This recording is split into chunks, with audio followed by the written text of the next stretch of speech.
Kazakhstan में crash हुए plane को लेकर तमाम दावे किए गए। इनमें कुछ ऐसे दावे भी बताए गए जो प्लेन क्रैश के बाद नजर आई परिस्थितियों से सटीक बैठती हैं।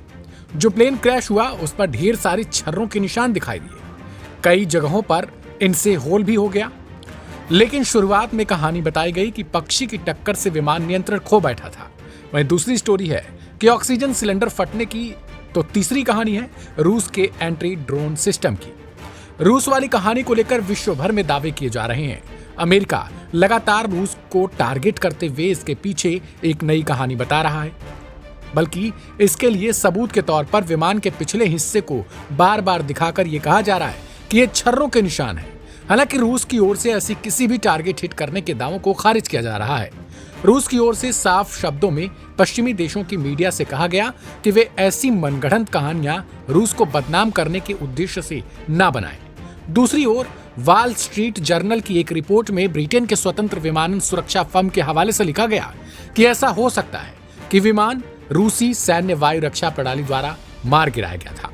मलबे के वीडियो और दक्षिण पश्चिम रूस में हवाई क्षेत्र सुरक्षा वातावरण के आसपास की परिस्थितियां भी इसी बात की ओर संभावना जताती हैं कि प्लेन को किसी प्रकार की एंटी एयरक्राफ्ट फायर से मारा गया हो। गौरतलब है कि अपनी यात्रा के लिए अजरबैजान एयरलाइंस की प्लेन में सवार होकर निकले यात्रियों को एक पल के लिए भी ऐसा नहीं लगा था कि यात्रा उनमें से ज्यादातर के जिंदगी की अंतिम यात्रा हो जाएगी।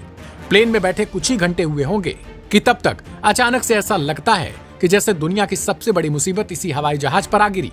पायलट की पूरी कोशिश के बावजूद यात्री विमान धराशायी हो जाता है और पल भर में ही आग के गोले में तब्दील हो जाता है, जिससे 38 लोग अपनी जान मिनटों में गंवा देते हैं।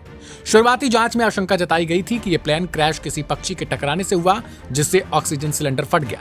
लेकिन अब इस मामले में नए नए वीडियो आने से नए चौंकाने वाली थ्योरियां भी सामने आ रही हैं। अजरबैजान एयरलाइंस के यात्री विमान बाकू के रूस के चचन्या में ग्रोंजी एयरपोर्ट जाने के दौरान ही हादसे का शिकार हुआ था, जिससे इसमें मौजूद कुल 67 यात्रियों में से 38 लोगों की दर्दनाक मौत हो गई थी।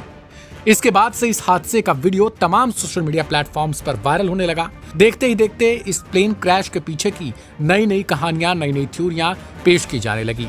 इस विमान हादसे के बाद एक ट्वीट भी आया था जो पश्चिमी देशों की तरफ से लगातार किया जा रहा है। इसमें दावा किया जा रहा था कि रूस की तरफ से ही यूक्रेनी ड्रोन समझकर इस विमान को मार गिराया गया, जबकि रूस इसके लिए बार बार ये कह रहा है कि उसने ऐसा कुछ भी नहीं किया।